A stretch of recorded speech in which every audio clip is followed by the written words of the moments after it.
Monsieur, madame, bonjour. J'espère que vous allez bien en ce jour. Moi, ça va bien. Bienvenue à vous dans cette séance où on va parler de méditation.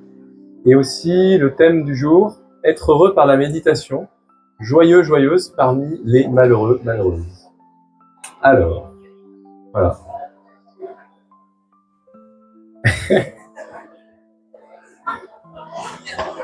Je vous laisse vous installer. Bonjour. Ça va? La feuille est passée?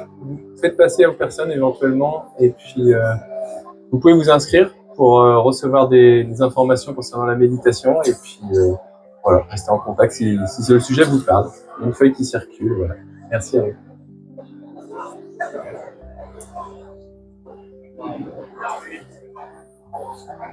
Donc, être heureux par la méditation. Alors, est-ce que déjà, on arrive à être heureux tout simplement? Oui, monsieur? Vous dites oui. À votre sourire, on dirait que oui. Oui, vous aussi. Un petit peu, oui. Ça vous parle? C'est un sujet qui vous évoque quelque chose? Être heureux. Donc, être heureux. Être par la méditation même. On pourrait dire être, juste être. Est-ce qu'on a besoin de faire quelque chose pour être?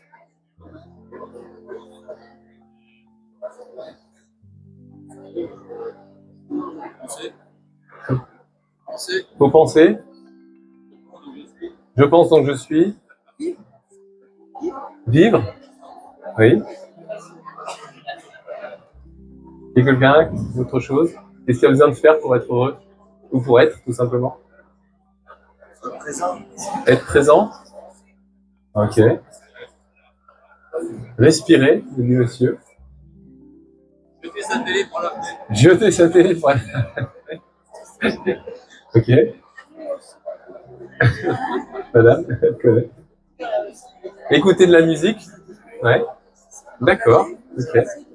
Ouais. Voilà. Si, c'est bon? Il y avait assez de place pour tout le monde? Autrement, il y a une autre feuille, hein, pour ceux éventuellement, si besoin.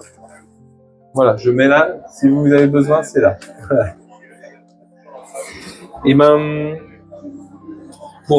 merci pour toutes vos réponses, parce qu'elles sont toutes valables. Et pour être, on n'a rien besoin de faire, en fait. On l'est déjà. Après, effectivement, dans nos activités, on va faire quelque chose et on va se sentir être. Vous voyez, on va se sentir être. C'est déjà un niveau. Mais être, on n'a rien besoin de faire. Ouais. Dans une société où on fait beaucoup de choses et on arrive à nos objectifs d'être ce que l'on veut être, c'est-à-dire cette personne que l'on veut être, on fait des choses. Donc être, on ne fait rien. Et avoir certaines activités, certaines choses, certains bien-être, ça, on va devoir faire quelque chose. Une fois qu'on comprend bien qu'il y a deux polarités, une où on ne fait rien, une où on a tout à faire, le tout c'est de trouver quel est cet équilibre qu'on veut dans notre vie pour être cet être qui nous semble être ce que l'on est. Ça fait un peu bizarre de parler d'être comme ça, mais c'est un peu ça. Et donc, l'idée c'est ça, arriver à être jusqu'où on a besoin de faire pour être. Alors on comprend bien que pour notre subsistance à être, on va devoir trouver à manger, un toit, de quoi se laver, de quoi se vêtir, enfin le minimum de base pour vivre dans de bonnes conditions et dans un certain temps. Donc ça c'est les choses qu'on doit faire pour être. Et en même temps, avec ces choses qu'on a à faire pour être, on l'est déjà. Mais quelque part on se rajoute ces petites choses qui nous donnent ce confort et qui nous permettent d'être celui qu'on veut avec le confort que l'on souhaite. Et là, on a des niveaux différents. Il y en a, ils ont besoin de pas beaucoup, il y en a qui ont besoin de beaucoup. Et il y a des efforts plus ou moins importants à fournir pour être cette personne-là. Donc, être par la méditation, ici, on va parler plutôt de la partie où juste être sans rien faire de spécial. Donc vraiment, on pourrait dire un état initial sans avoir quoi que ce soit à faire, pour justement goûter à ce qui est déjà présent en nous, qui est là, et qui ne demande rien de spécial, à part peut-être notre attention de l'esprit sur cette partie qui est le corps, pour que la connexion corps-esprit puisse se faire correctement. Voilà, tout simplement. Donc là, est-ce que vous avez conscience que vous êtes assis sur votre chaise? Oui? De la main? Oui. Avoir conscience simplement d'une chose très simple. Dès lors où on porte attention sur cette chose, on en est conscient. Avant que je vous le dise, vous étiez peut-être en train de m'écouter ou faire autre chose, mais pas forcément en train d'observer, vous étiez assis. Vous voyez comment cette attention, dès lors où vous portez attention sur quelque chose, eh bien cette chose se révèle. Être, par la méditation, quelque part, c'est en méditation, on ferme les yeux et on observe avec notre esprit qu'est-ce qui se passe à l'intérieur de notre corps. En méditation, généralement, on ne fait rien de spécial, on est assise, et on attend que ça passe. Mais quoi? Qu'est-ce que c'est que ce truc qui passe? Et c'est là où c'est intéressant. On pourrait dire que c'est un monde intérieur qui est à l'image du monde extérieur. Dans le monde extérieur, il y a du vent. Là, vous sentez peut-être un peu l'air qui passe, cette brise légère. Et bien à l'intérieur de nous, il y a aussi ce mouvement de respiration. Voilà, tout simplement. L'extérieur et l'intérieur sont pareils. Ce qui fait que notre extérieur est connu, c'est parce qu'on porte une attention à notre environnement. Exemple, ce qu'il y a autour de nous, il y a des palissades qui nous créent une sorte de petit cocon. Il y a du son. Il y a peut-être des odeurs qui viennent nous caresser le nez. Si on a mangé quelque chose encore d'agréable qui était un peu fort, on l'a peut-être encore en bouche. Le côté tactile, si on est conscient qu'on est assis sur notre chaise, nos pieds au sol, ou ne serait-ce que le contact, ça aussi c'est un moyen de capter notre environnement. Et puis aussi peut-être nos pensées. Là on pense des fois à autre chose, on n'est peut-être pas en train d'écouter, on a d'autres trucs qui nous passent à l'esprit. Donc au travers de nos 6 sens, on capte des informations de l'extérieur, on les intègre, on les transforme avec notre moulinette personnelle, c'est-à-dire nos perceptions de notre monde, et on interprète ce monde à notre manière. Et une fois qu'on l'a interprété, qu'est-ce qui se passe? Eh bien, hop, ça ressort. Exemple, nous ne sommes pas en train de faire que d'inspirer. Au bout d'un moment, on est obligé d'expirer. Et bien de la même manière, pour tout ce qui nous traverse dans notre vie, ça arrive et puis ça s'en va. Alors quand c'est agréable, on a envie que ça dure, mais comment on peut vivre le truc agréable plus longtemps si on n'a pas lâché le précédent? Et pareil pour la souffrance. S'il y a une souffrance qui apparaît, ben c'est bien beau de vouloir la mettre dehors, mais on lui donne de l'énergie à vouloir la mettre dehors. Elle va s'en aller toute seule. Et c'est aussi important que vouloir vivre heureux. Donc c'est bien de vouloir ne plus souffrir, mais la meilleure manière de ne plus souffrir, c'est d'observer et de témoigner si on a une souffrance en nous, elle est ce qu'elle est. Et pas lui ajouter plus ni moins, juste la reconnaître. Si par exemple on a une douleur à l'épaule, on témoigne, j'ai une douleur à l'épaule. Si j'ai autre chose, j'ai autre chose. Et le simple fait de le dire, c'est comme si on se met au diapason avec ce qu'on ressent, ce qu'on en observe. Et c'est comme ça que l'énergie, elle passe. Quand on n'est pas comme ça, et qu'on est décalé, qu'est-ce qui se passe? eh bien, on dit « Ah oui, j'ai mal. Ah mince, je suis pas content, j'ai mal. » Donc, quelque part, on plombe quelque chose qui est censé être là, on le met là. Et du coup, la vie, elle doit faire ça pour passer. Alors que si on reconnaît encore une fois les choses comme elles sont et qu'on se met au niveau des choses comme elles sont, ben l'énergie, la vie, elle passe tout seul. Un exemple pour vous parler de ça, c'est par exemple quand vous avez une rivière. Bon, la rivière, elle coule. Si on met des cailloux dans la rivière, ben la rivière, elle a du mal à passer. Donc elle doit gagner en puissance, monter pour passer par-dessus. Et ben de la même manière, quand on a des émotions en nous et qu'on les contient, qu'on veut pas qu'elles sortent, ou peu importe, on les accepte pas, on les rejette, eh bien on se crée en nous cette tension et l'énergie ou la vie qui veut passer par-dessus, eh ben elle doit monter pour que ça passe par-dessus. Et à ce moment-là, généralement, quand on en a trop en nous, eh ben on explose d'énergie, alors qui peut être positive ou négative, mais si c'est des choses négatives qu'on a accumulées, on peut vite se mettre en colère, ou on vit vite tête à vide, ou on ne comprend rien à la vie à ce moment-là. Donc, pour revenir justement à notre bien-être, eh bien, c'est accueillir. Si je suis mal, je suis mal. Si je suis bien, je suis bien. S'il n'y a rien de tout ça, ben, il n'y a rien de tout ça. Et témoigner. On est vraiment ici en tant que témoin. On est témoin de ce qui nous arrive dans notre vie. Que ce soit du bon, du mauvais. Ni du bon, ni du mauvais. Dès lors où on prend conscience de cela et qu'on se met dans cette position de « je suis témoin de ma vie », et ce qui se passe, bah, ça se passe, bah, tout va bien. Pourquoi? Parce que notre bonheur qui est ici n'est pas entaché des choses qui ne sont pas nous. Nous ne sommes pas ces choses. Donc, comprendre que la souffrance n'est pas nous, nous ne sommes pas notre souffrance, nous permet d'être tel que l'on est, non entaché de tout ce qui peut nous arriver, de bon, de mauvais, de ni bon ni de mauvais. Quelque part, on pourrait dire qu'on, voyez un petit peu, on voit bien un petit peu les, comment ça s'appelle, l'homéopathie. L'homéopathie, c'est ce fameux petit grain qui paraît pas comme ça, qui est quasiment neutre, et qu'on a un tout petit peu informé d'une information qui nous donne souvent la réponse pour être bien dans notre vie. Si on va aller encore un petit peu plus dans ce détail-là, il y a aussi l'effet placebo. On va prendre un médicament en disant « Ah voilà, ça va mieux aller ».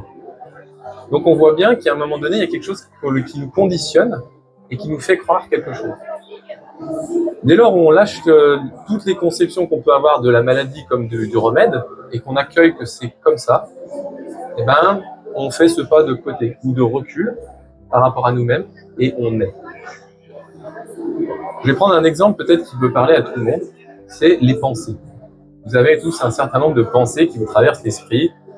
Que l'on soit seul ou avec du monde, des fois il y a des pensées, on se dit mais qu'est-ce que c'est que cette pensée? Et on peut peut-être être pris par ce jeu de la pensée qui nous tire vers quelque part. À ce moment-là, quand on est pris par une pensée, exemple les courses qu'on doit faire ou la personne elle nous a dit telle ou telle chose, on est happé dans un moment qui n'est pas le moment présent et qui est déconnecté, donc soit des choses à faire, soit des choses déjà vécues et qui nous reviennent. À ce moment-là, quand on est dans cette situation-là, observer à quel point on est pris par ce truc, par celui-là, et témoigner honnêtement, dire « Ah oui, là je suis en train de penser à mes courses, ah oui, là je suis en train de penser à ce que cette personne m'a dit. » Et le simple fait de dire cela, c'est comme si on se mettait devant un miroir, on reconnaît les choses comme elles sont. Et quand on se regarde dans un miroir, on ne va pas blâmer le miroir. Le miroir, il est ce qu'il est. Si on a cette forme à ce moment-là dans le miroir il est pour rien. Et bien de la même manière pour les pensées. Les pensées qui nous traversent, c'est à un moment donné quelque chose qui nous reflète une partie de nous et qui n'est pas nous. Puisque c'est la pensée, c'est le reflet, si vous voulez, de nous-mêmes. À ce moment-là, pareil, on reconnaît et ça passe. Donc, joyeux parmi les malheureux, qu'est-ce que ça veut dire? Ça veut dire que, et ça va un petit peu plus loin dans le thème, c'est qu'on peut être joyeux parmi tous ceux qui nous entourent. Exemple, j'ai eu un exemple très concret hier, j'étais dans le tramway en train de revenir chez moi, et là j'entendais une personne derrière moi qui ressassait sa vie. Elle était prise dans un certain nombre de choses. Alors je dis bon, au début elle partage avec son ami, bon d'accord. Mais plus j'avançais dans ce cheminement avec le tramway, plus j'entendais cette personne et ça ne cessait pas. Au début, bon, je pensais que ça allait passer, mais elle ressassait tellement la chose qu'elle cultivait finalement cette chose. Et cette chose qui semblait être peut-être un problème, en toute somme, je pense que ça peut être le cas, À un moment donné, le fait de se mettre en position d'observateur, je dis ok, j'observe que cette personne est prise par cette pensée-là, et ça l'anime, et elle le cultive, et quelque part, c'est un peu sa vie. Et puis ensuite, j'ai eu la pensée de dire bon, j'observe, je sais ce que c'est que de ne pas être sa pensée n'est pas cette personne, et je me suis dit, voilà, cette personne n'est pas sa pensée n'est pas cette personne, et ça m'a permis de lui souhaiter quelque part qu'elle puisse se détacher de ce qui n'est pas elle, pour mieux qu'elle se rende compte de qui elle est. Alors bien sûr, c'est un travail que l'on peut faire quand on a déjà travaillé sur nous-mêmes à détacher s'être détaché de nos propres pensées, de nos propres souffrances. Mais c'est quelque chose que petit à petit on peut cultiver pour soi et pour les autres. Et ça nous amène à être joyeux parmi les malheureux. Exemple, à ce moment-là, je souhaitais que le meilleur, j'étais en joie parce que je vais trouver ça en moi. Et quelque part, je lui souhaitais aussi que ça se passe bien. Donc ça, c'est un pouvoir, ou un super pouvoir qu'on pourrait dire qu'on a tous, et qui tient qu'à nous d'être cultivé. Et pour ça, qu'est-ce qu'on fait? On fait rien. Voilà, là on est en train de rien faire. Enfin, je vous demande rien de faire pour être. Hein. Vous êtes là. Si aujourd'hui on est là aujourd'hui, c'est parce qu'on est en vie. En vie, il y a personne qui a décidé pour nous qu'on soit en vie aujourd'hui. On s'est levé ce matin, on est là. Ah, déjà ça, c'est un signe d'être. On est. Voilà. Bon bah merci, bonne journée.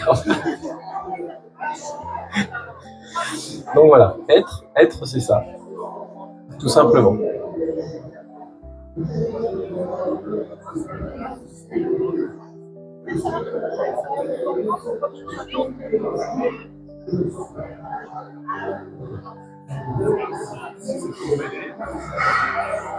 Alors maintenant, on reste un moment comme ça, et on voit ce qui se manifeste.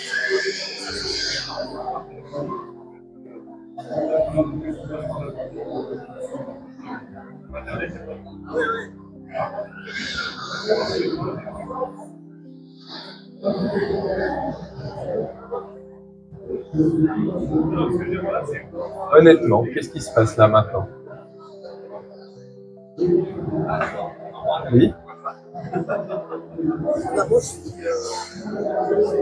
Je vais dire heureuse et en même temps, je suis un peu gênée. Vous êtes heureuse et en même temps un peu gênée?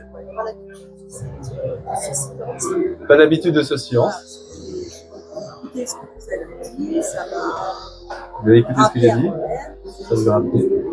Quand je suis dans les pensées, Quand vous êtes pris dans les pensées, vous oubliez qui vous êtes?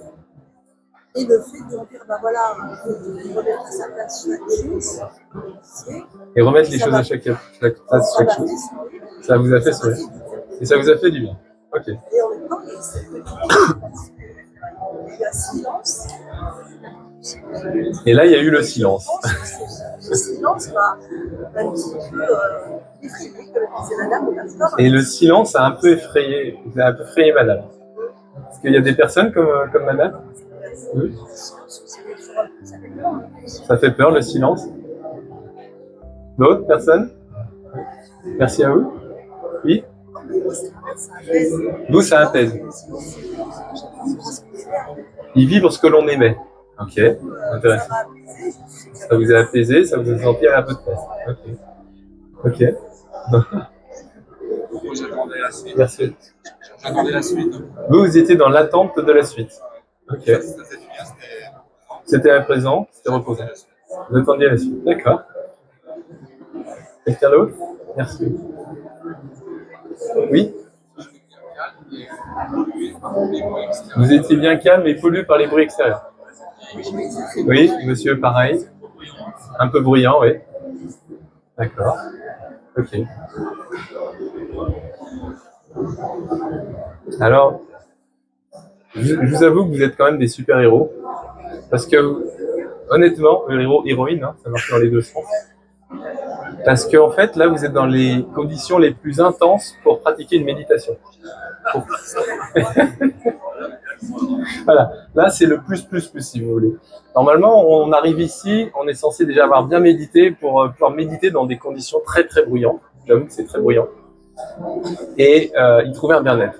Donc déjà, vous arrivez à rire de vous-même, c'est par beau.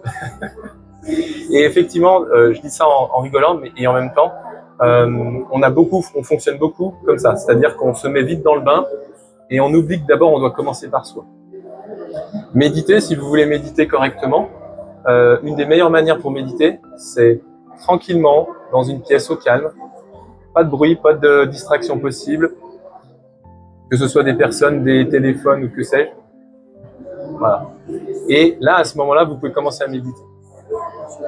Dans la nature aussi. Nature, la forêt, près d'une rivière. Si vous voulez avoir une forte compréhension de la vie dans un cimetière, je vous assure, ça vous permet de vraiment de vous dire, je suis pas grand-chose dans ce monde, je crois que je comprends un peu ce que ça veut dire. Et voilà, vous avez des lieux comme ça où vous pouvez vous rapprocher suivant l'énergie que vous voulez connaître. Et je pourrais vous en citer quelques-uns. D'ailleurs, je suis en train d'écrire un 3e livre sur la méditation avec les lieux de méditation. Bref. Et justement, là, c'est une manière, si vous voulez, de méditer dans les bonnes conditions. Une fois que vous méditez à peu près correctement dans de bonnes conditions, après, vous pouvez méditer en mouvement. Et être conscient, par exemple, là, par exemple, je suis conscient que je mets un pied sur le sol, et puis l'autre. Et ça, petit à petit, passer de l'immobilité de la méditation à la méditation en mouvement. Voilà. Et après, effectivement, si vous avez déjà médité, vous pouvez méditer en ville, dans des capitales où il y a l'heure de pointe, dans un métro où tout le monde est joyeux de rentrer chez soi. Et quand je dis joyeux de rentrer chez soi, chacun a sa définition de joyeux et les moyens qu'il met en place pour être joyeux pour rentrer chez soi. Mais tout ça pour vous dire que c'est possible, c'est que voilà, prendre conscience que là, si aujourd'hui on a cette chance d'être ici, eh bien commençons déjà par méditer, alors peut-être dans les conditions ultimes, mais ça peut être un premier pas vers justement ce que c'est que la méditation. Et là, on pourra voir ça, pour ceux que ça intéresse, à méditer jour après jour, dans de bonnes conditions, c'est-à-dire des conditions tranquilles, calmes, et peut-être développer cette habitude de bien-être. Je vous le souhaite, si ce n'est pas déjà le cas. Voilà. Donc, on va faire une première méditation ensemble, si vous voulez bien. Est-ce que vous êtes tous assises? Non, monsieur est debout. Ok. Bah alors, pour ceux qui sont debout, et même ceux qui sont assis, vous pouvez prendre conscience en fait de vos pieds qui touchent le sol. Donc, rien de bien compliqué. Simplement, observez les pieds qui touchent le sol. Vous pouvez fermer les yeux. Vous allez comme ça un peu plus introspecter et voir comment ça se passe à l'intérieur de vous. Donc simplement, prenez conscience des pieds qui touchent le sol.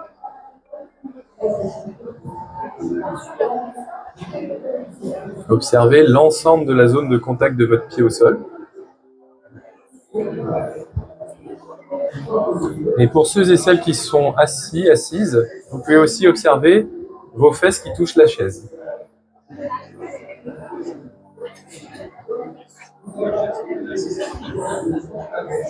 Prenez conscience de cette zone de contact qui est vos pieds et éventuellement vos fesses. Et tout comme la graine qui a besoin de s'enraciner pour mieux s'élever, de la même manière, poussez sur vos fesses ou sur vos jambes de manière à vous enraciner dans la terre et ainsi sentir ce mouvement peut-être de redressement du fait de pousser la chaise, de pousser les pieds sur le sol. Un peu comme cette graine justement qui s'enracine dans la terre. Si vous êtes sur une chaise, pensez à légèrement décoller le dos de la chaise afin d'être un peu tonique et éviter de vous endormir. Puis, dans un second temps, vous pouvez basculer légèrement le bassin vers l'avant. Ça creuse un petit peu votre dos au niveau des reins et ça ouvre la colonne d'air au niveau du bas-ventre. Puis au niveau du torse ou de la poitrine, vous pouvez légèrement ouvrir le torse et la poitrine. Ça creuse un petit peu plus au niveau des reins et ça ouvre la colonne d'air au niveau du torse ou de la poitrine. Et puis imaginez que vous avez comme un fil qui vous tire vers le ciel et qui vous permet de vous connecter avec le ciel. Et ainsi vous êtes relié avec la terre et relié avec le ciel. Puis vous détendez vos épaules, vous relâchez vos épaules, vous posez vos mains sur vos genoux. Et suivant votre humeur, si vous avez tendance plutôt à dormir, mettez plutôt les mains en ouverture sur vos genoux. Et si vous avez tendance à être plutôt agité, à fermer vos mains sur vos genoux. Et si pendant la méditation ça change, pensez à changer vos mains et vous sentirez comment vous êtes dans le dos. Puis, vous pouvez fermer les yeux et observer qu'est-ce qui se passe maintenant pendant que vous êtes là, à observer dans votre corps.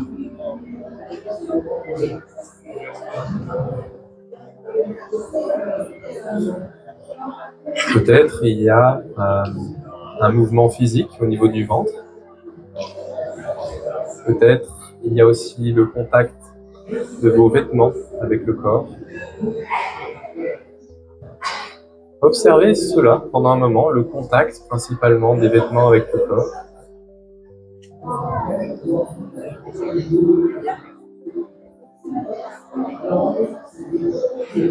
Observez le bas, le haut.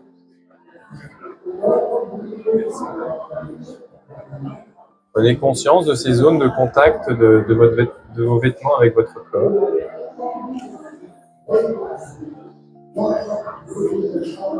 Puis doucement observez les zones de contact de votre corps avec l'air qui est présent autour de vous. Au niveau des mains, de la tête, ou toute autre partie qui est sans vêtements sur la peau.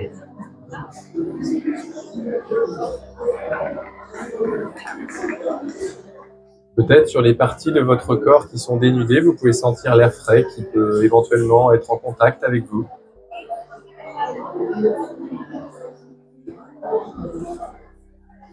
Puis doucement, observez votre souffle au niveau du nez et cet air qui entre et sort au niveau des narines.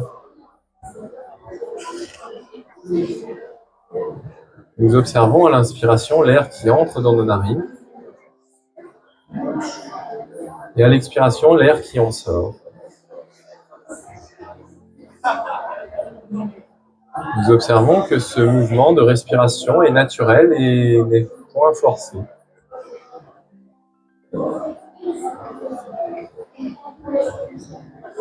Nous nous contentons d'observer ce mouvement simplement. Ce mouvement de l'air au niveau de notre nez, à l'inspiration, à l'expiration. À l'inspiration et à l'expiration.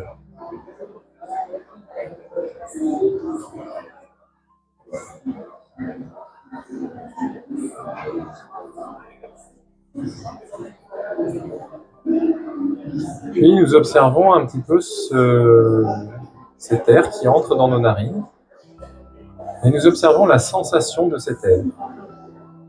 Nous observons peut-être de l'air frais qui entre à l'inspiration et puis de la même manière à l'expiration nous sentons l'air tiède qui en sort.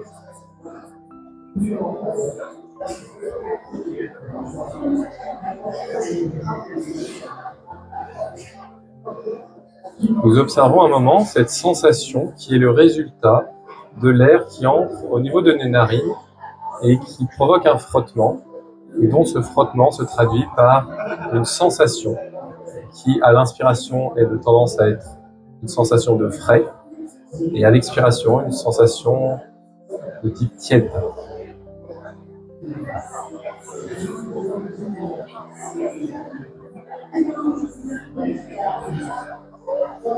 Puis nous continuons à observer notre respiration, cette fois-ci un peu plus profondément, et on observe jusqu'au niveau de nos poumons. À l'inspiration, l'air entre dans nos narines, gonfle nos poumons. À l'expiration, l'air sort de nos poumons, sort de nos narines. Naturellement, nous observons ce mouvement qui se fait de manière automatique en nous et sans forcer.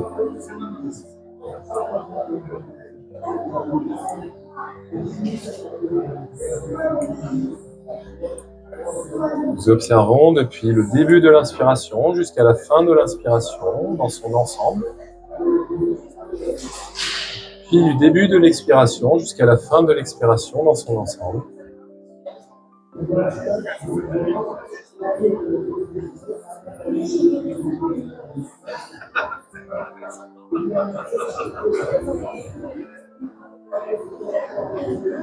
Puis doucement, nous continuons d'observer ce mouvement de respiration à un niveau un peu plus subtil.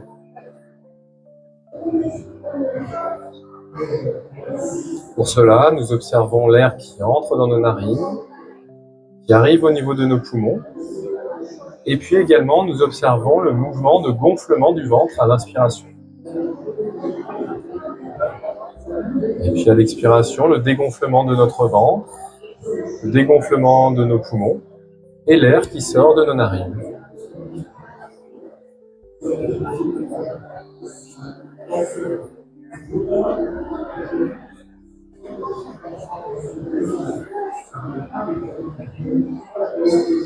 Nous effectuons 5 cycles de respiration. J'inspire, j'expire et je compte 1. J'inspire, j'expire et je compte 2. J'inspire, j'expire et je compte 3. J'inspire et j'expire et je compte 4. Et j'inspire et j'expire et je compte 5. Voilà. Puis doucement, nous nous préparons à sortir de cette méditation. Pour cela, il suffit de bouger doucement les doigts, les mains, étirer les mains vers le ciel, étirer les mains vers la terre, sur les côtés. Et puis, si vous avez des lunettes, je vous invite à les poser. Si vous n'en avez pas, vous pouvez commencer dès à présent. Donc là, on frotte nos mains l'une contre l'autre, de façon à faire venir la chaleur dans nos mains.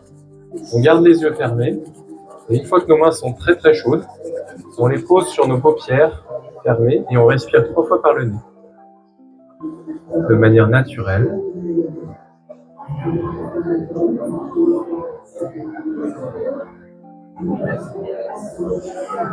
Afin de détendre nos paupières et nos yeux. Une fois qu'on a respiré 3 fois par le nez, de cette manière, on ouvre les yeux, nos paupières dans nos mains, on enlève nos mains et on reconnecte à l'environnement qui est présent et aux personnes assises aussi. Si vous avez des lunettes, vous pouvez remettre vos lunettes. Voilà. Merci à vous. Alors, comment ça s'est passé pour vous? Je vous laisse le temps de sortir de ce bien-être. Si quelqu'un veut prendre la parole, oui. Plutôt bien. Vous êtes habitué, vous méditez déjà?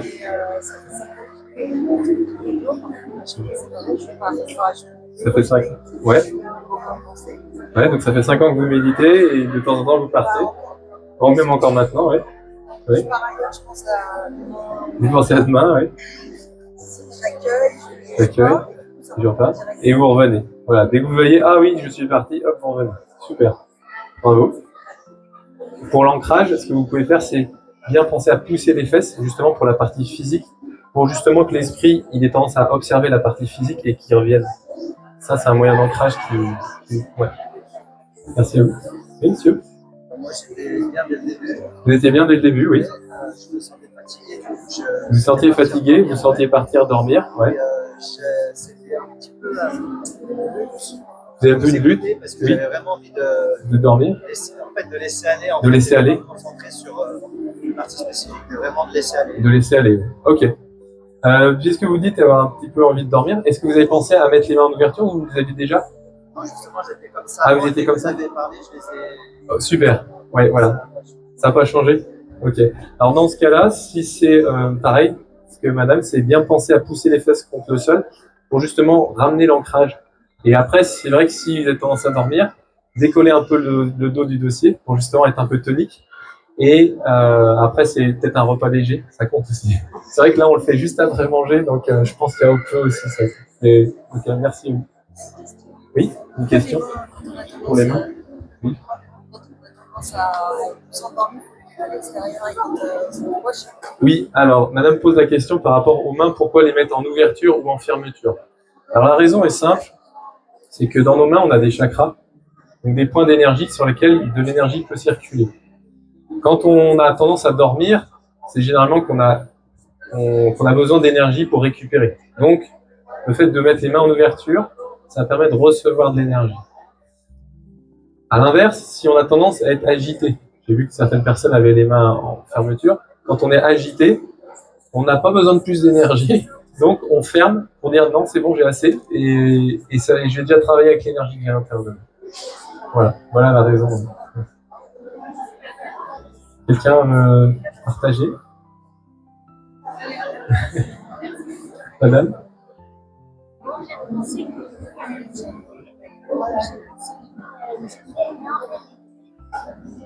Vous avez pensé que le bruit allait vous gêner? C'est comme si ça s'éloignait. Le son? Oui, le son. Et le son ne vous gênait plus du tout. Le fait d'observer à l'intérieur de vous, vous étiez centré sur vous et plus sur le son. Super. Ouais. Vous aussi, un petit peu? Vous avez fait abstraction aussi? Voilà, et le fait de vous centrer sur vous, ça a permis de vous dissocier du son. Ouais. Super. Très bien, merci à vous. Quelqu'un d'autre veut partager? Oui, madame? Vous vous êtes senti super bien? Non, mais je me rapproche. Vous avez eu l'impression d'être lourde? Ok. Et que vous bougez dans tous les sens. Vous avez bougé dans tous les sens? Ah, d'accord. J'avais l'impression d'être comme ça. Ok. Eh bien, alors. Oui, ok. Alors, ça se peut que l'énergie, elle bouge en vous. C'est normal, il y a un moment donné, l'énergie, elle circule. Donc, ça peut, des fois, même on peut avoir des spasmes ou des choses comme ça qui se manifestent. Et c'est signe que l'énergie circule en vous. Donc, c'est plutôt bon signe. Après, laissez, c'est normal. Ça, on craint rien. De toute façon, on est traversé. Voilà, c'est ça. Ok, ben, très bien. Continuez. Vous avez pu observer le souffle au niveau du nez, des poumons, du ventre. Très bien. Très bien. Merci. Oui, monsieur. Moi, j'ai aimé, ça m'a apporté un calme. Vous avez aimé, vous avez apprécié, calme. Très bien. Bon, bah super. Madame? Vous avez? Vous auriez aimé que ça dure plus longtemps? Eh ben, très bien. Moi, je propose des méditations. Si ça vous dit, on fait des méditations, oui. On peut faire même plus longtemps, et bien sûr. Et il y a une séance à 16h, je referai une séance là-bas. Donc pour ceux que ça intéresse de méditer encore, c'est possible. Et si justement vous avez cet appel des fois de méditer plus longtemps, vous pouvez tout à fait méditer. Et au moment où je dis stop, vous continuez. C'est ok. Voilà. Oui, madame? Vous faites de l'hypnose, oui? Vous avez eu tendance à partir un petit peu, oui? Même si vous avez ouvert les mains, d'accord. Et bon, c'est un moment d'apaisement. Ouais. Comme quand vous faites de l'hypnose, ouais. Et le fait de frotter les mains, ça vous permet de vous dynamiser et ça vous permet de revenir. Effectivement. Oui, quand vous faites de l'hypnose, vous êtes tellement bien que vous n'avez pas envie d'en sortir. Bah oui, justement. Ce petit mouvement qui paraît anodin, le fait de frotter les mains l'une contre l'autre, c'est justement dans un but de revenir vraiment dans la matière et de vraiment reconnecter assez facilement. Et justement, parce qu'autrement, on peut quelque part se complaire dans ce bien-être, mais on peut paraître aussi déconnecté de la réalité. Or, là, on est tout à fait les uns avec les autres dans cette pièce, et le but, c'est aussi de vivre cette incarnation. Donc, méditation, c'est un moyen de connaître ce que c'est que ce bien-être, ce bienfait, ce que ça nous apporte. Et une fois qu'on connaît ce bien-être, c'est petit à petit le transformer, le transiter vers ce monde où on a les yeux ouverts, où on est avec les autres, et faire en sorte que ce bien-être, il nous accompagne dans les activités que l'on fait. Et que ce soit plus dissocié, mais plutôt une union de notre bien-être et des activités que l'on fait. Un exemple, justement, merci madame, ça me permet de rebondir sur un exemple. Si dans votre journée, vous voulez développer cette pleine conscience, offrez-vous des moments dans votre journée de pleine conscience. Exemple, Quand vous allez passer une porte, il y a une poignée. Vous baissez doucement, vous ouvrez la porte, vous êtes bien conscient que vous ouvrez la porte, vous fermez la porte, vous remettez la poignée. Ces petits moments-là, dans notre journée, on en a énormément. Je prends l'exemple de la porte parce qu'on ouvre normalement quelques portes. Même si on est dans un monde moderne et ça devient automatique, il y a quand même des endroits où on ouvre notre porte. Mais dans l'idée, c'est ça, c'est de se trouver des petites choses comme ça que l'on peut se donner à soi pour dire, allez, pendant ce moment-là, je prends bien conscience que je fais ce mouvement. Et ça me permet justement de développer cette pleine conscience. Des petits exercices comme ça, vous pouvez en faire à votre sauce. Par exemple, quand vous allez peut-être boire un coup, quand vous allez prendre votre téléphone, quand ceci, cela. Et ça va être, vous allez voir, cette conscience, elle est connue et elle va vous nourrir énormément. Voilà. Ces exercices-là, je vous les donne justement pour que vous puissiez, dans votre quotidien, vous faire ces petits îlots de pleine conscience et puis transiter progressivement, comme vous dit madame, de ce bien-être que vous connaissez en méditation, dans la méditation en action. Voilà. Donc, voilà ce que je peux vous dire par rapport à ça. Alors, niveau timing, 40 minutes, ok. Ce que je vous propose, c'est quand même de développer la partie de la joie un petit peu plus, et puis après on pourra éventuellement faire un temps de questions-réponses. La joie, elle se manifeste dès lors où on a déjà acquis la paix. La paix, elle se manifeste dès lors où on a fait cesser ce qui nous fait souffrir. Donc, dans l'ordre, commencez par reconnaître ce qui nous fait souffrir, c'est la première étape. Listez, exemple, tout ce qui vous fait souffrir dans votre vie, vous listez. Et puis vous observez pourquoi ça vous fait souffrir toutes ces choses-là. Une fois que vous avez identifié les choses qui vous font souffrir, il y a deux approches. Soit c'est une approche physique, c'est-à-dire vous mettez en place des activités qui vous permettent d'éviter cette chose qui vous fait souffrir. Soit vous êtes dans la posture méditation, donc plutôt immobile, et là, vous observez les choses qui vous font souffrir. Exemple, je ne sais pas, quelqu'un qui serait en colère, vous observez cette personne qui est en colère, vous êtes là, vous la laissez, et si elle s'est mise en colère, si vous restez dans votre position de ne pas réagir, qu'est-ce qui va se passer? Si sa colère est apparue, elle va disparaître.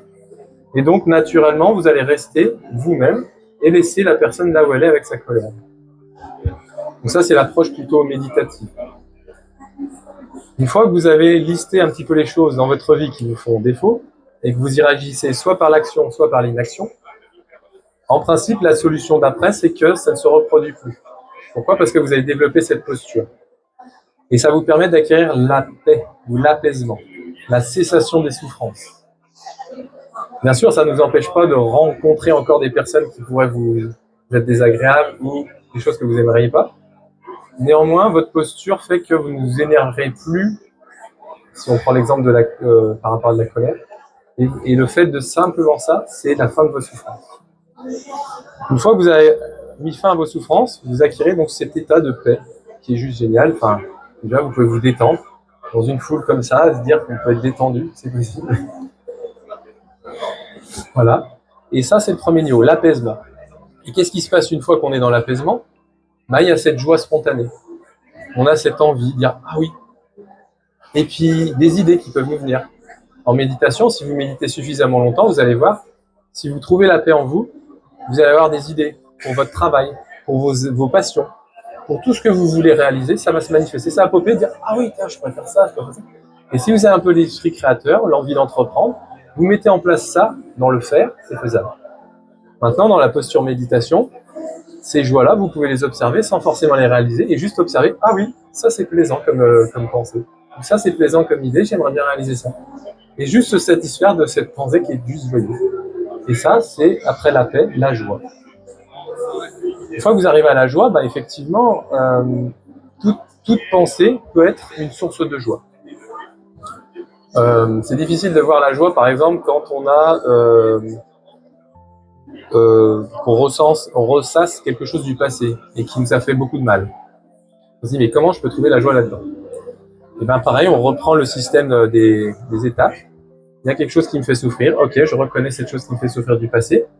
C'est quelque chose qui est passé. Bon, qu'est-ce qui reste? Le fait que je ressasse quelque chose du passé. Mais la chose en question du passé, elle est passée.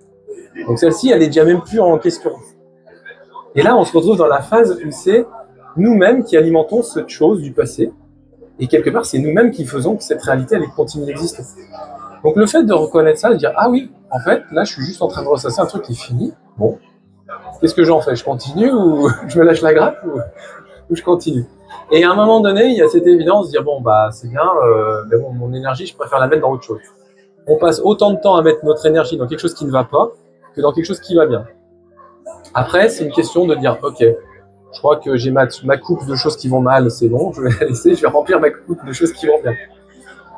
Et il y en a même qui font des choses comme ça, ils disent, bon, bah à chaque fois que je dis un gros mot, je vais mettre une pièce dans la machine ou dans une boîte, pour dire à la fin, je vais peut-être me payer quelque chose avec des bêtises. Mais aussi, c'est une manière de nous éduquer et nous dire, bah voilà, il y a quand même un gain à s'abstenir de faire des mauvaises choses. Bon, et une fois qu'on a acquis ça, après, effectivement, l'apaisement, il peut venir.